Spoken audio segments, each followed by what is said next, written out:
Hey guys, Streaming Iraq War Veteran here, back with another video. This is going to be my PC update. Um, I wanted to let y'all know what's been going on with it, what I've been doing. But as you can see here, I did get rid of a little bit of information. But this I just ordered today, which I'll be getting on the 12th, as you can see. Uh, an i9-9900K to put in my computer. That would be upgrading from an i7-8700, the non-K edition, because that's what comes with Dell computers as non-K edition stuff. I just want to make sure I have audio real quick. Okay, I do. But as you can see, I just ordered this today for $439.99 plus tax. It was like, hang on, because that's before tax. 439.99 times 0.08 plus 439.99, 475.19. So I got that for just under 476. Okay, and you can see I just ordered it today, basically like earlier tonight, around midnight or so in the morning. Okay, but this is the CPU I'm getting. Like I said, this is on Best Buy's site. $439.99. I thought I overpaid. I thought it was like you can get this for cheaper at like Amazon and shit like that if you're really looking for it. I did overpay a little bit, I think, honestly, for what the going price is. Because like here on Amazon, you can get it for, well, they're bundling it $379.99 right there, $379, $377, like I said. But those are really good deals. But how I went about purchasing it, I couldn't go on here, or I would have. But I paid a little bit more than what you can get this on average on Best Buy. I wonder if this is, oh, 2066, okay. I thought it was, if it was the same socket, I'd be like, damn, I should have went for that. But anyways, as you can see, you know, you can get it a little bit cheaper than what I did, but I got it through Best Buy for a specific reason. Um, and like I said, I'm going up from the i7-8700, a non-K. So this is the one I currently have, i7-8700. I'm going up to an i9-9900K. As you see, the base frequencies are 3.2 and this is 3.6. Turbo core of 4.6 on one core on that one, and one core on this one is 5 gigahertz. All cores on the i7, the 8700 is 4.3, and all on this one is a 4.7. I'm going to try to get it close to the 5 gigahertz. I know a lot of people have been having issues with all cores at 5 gigahertz, but we'll see what we can do. My original one here, the 8700, is a 6-core 12 thread. This one's an 8-core 16 thread. So I'm getting 2 more cores and 4 more hyper-threading cores. I can't overclock on this one at all, but this one I can, and with the motherboard that I have, that's why I wanted that chip. People are asking too much for this chip used and shit like that, so I just didn't feel like it. They both have the same Intel UHD 630 graphics, same GPU frequency. I don't really care much about this, but the GPU turbo boost is a little bit more on the new one, the 9900. All the rest of it's exactly the same. All that stuff's the same. I don't know what this memory, it is not telling me what the memory probably is. It's probably the same as this, the 2666.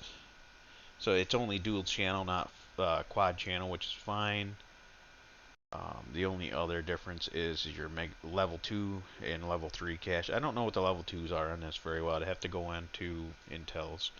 It might tell us how much level 2 is.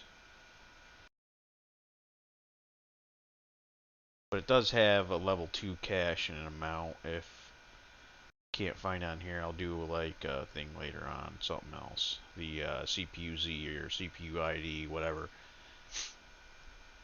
But my one that I'm currently having in the system is 12 megabytes for the 8700, 16 megabytes of cache for the 9900. Everything else is all the same, except for the temperature. That's what TDP is. This is a 65 watt processor for the 8700, 95 watt for the 9900. All of those are the same. This is about a year newer than 9900. I don't think you're going to get much else difference in here. 100 watts is always the max temperature.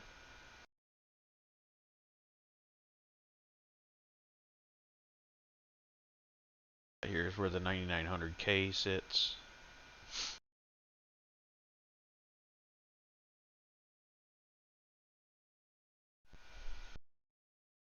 Well, it sits on average with single core with a lot of these ones here.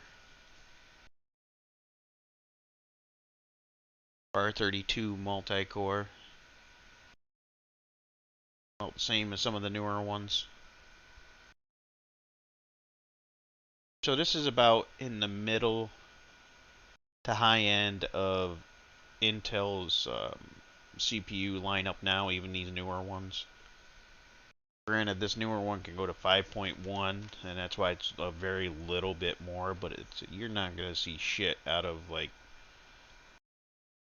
100 megahertz.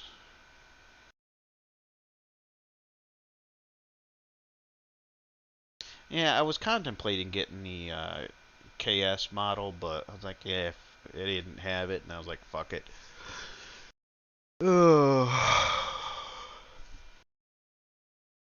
And take these with a grain of salt. Too, I don't know how accurate this site is, but something about this was the first when this first came out, the i9-9900K. It was the first Intel CPU to break the 1200 mark on this test right here. This Cinebench R23.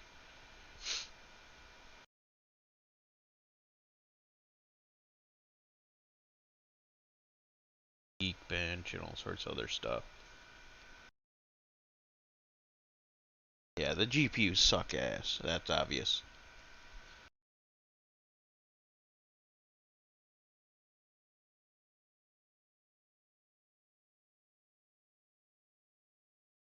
Yeah, I don't know why any of the newer ones aren't on there though. That's kind of funny.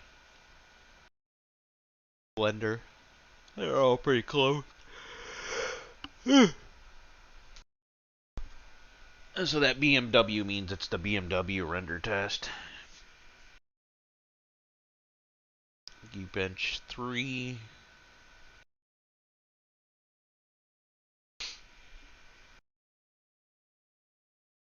This should be all the processor that I'll ever need. I mean, it has more than enough cores. It's faster. I can overclock with it. I don't think I can get a bigger processor for my 1151 version 2 or 3 or whatever the hell it is.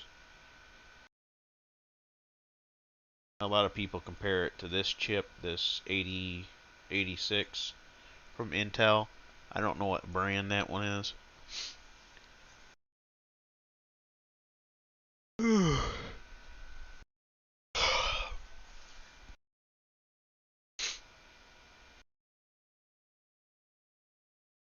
But obviously, you know, I didn't get a raw deal on it.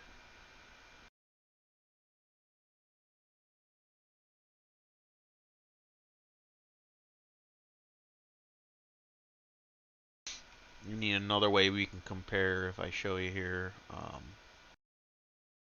I usually use this one, Userbench. The 9900K is on the left, and that one's on the right. I don't know why they put those fires up there, but whatever. So this is the new one, this is the old one. Better memory, average memory latency is a little bit quicker on the newer one. 12% faster on a single core. faster all the way around on the other ones and faster on 8 cores, which that doesn't have 8 cores.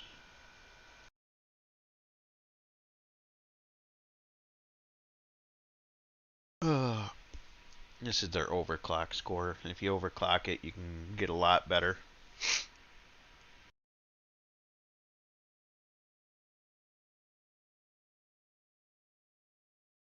30% more core count, which, like I said, for me doesn't matter so much.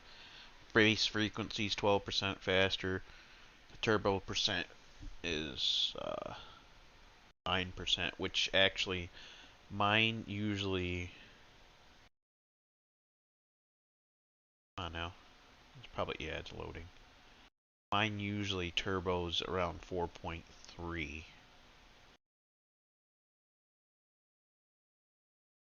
Yeah, mine doesn't ever usually go above 4.3.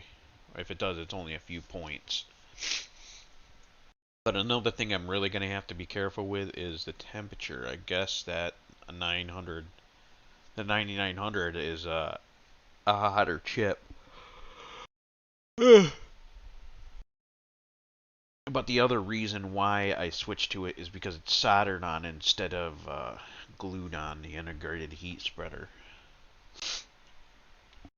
And the 9900K might also take better advantage of my 3200 megahertz RAM. But yeah, this one never really ever gets past 4.2 gigahertz, or 4.3 I mean.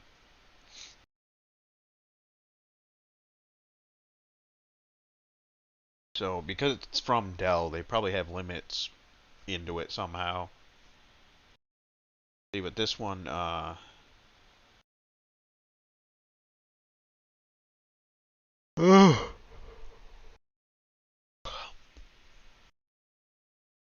yeah, this one, see how it says 4.3 there is on the best boost.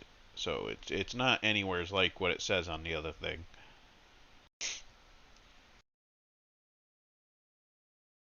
Worst? How could you get a boost of 2.2? That must be a shit system. And the big difference is the boost here can go to 4.35, which that's about what I have, 4.3 on my boost right now. And this one can boost up to 5.2. And I'm hoping I'll be able to remove all the limits and crap like that. I can actually even do it in here. Yeah, I can do a lot of the overclocking right from here. All customized. As you see here, I can do stuff from in here. I can't do any of it in here because this thing's locked.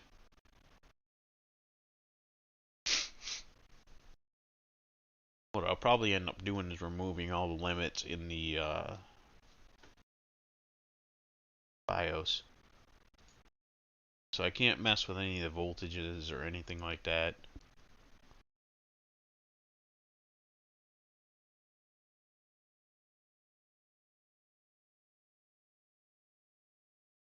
I can with a RAM, I think, though.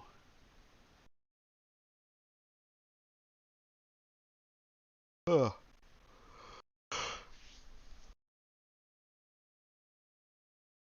Why is that one not giving me information? What RAM do I got showing up? Hang on, because that was weird. 32? Maybe it's just Dragon Center is being stupid.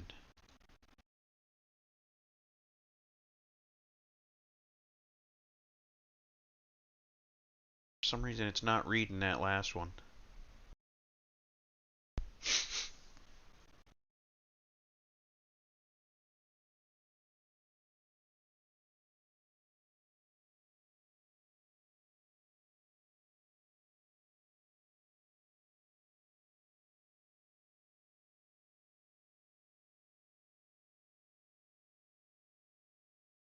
Wait a minute, what was that one there? The RAM. MSI fat. Oh, that's fast boot.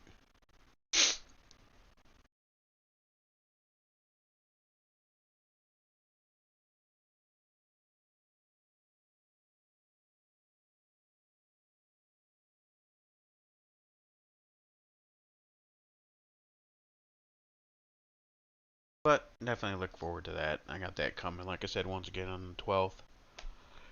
Alright, guys. I'm tired and I gotta get to bed. I will talk to you next time. Have a good one.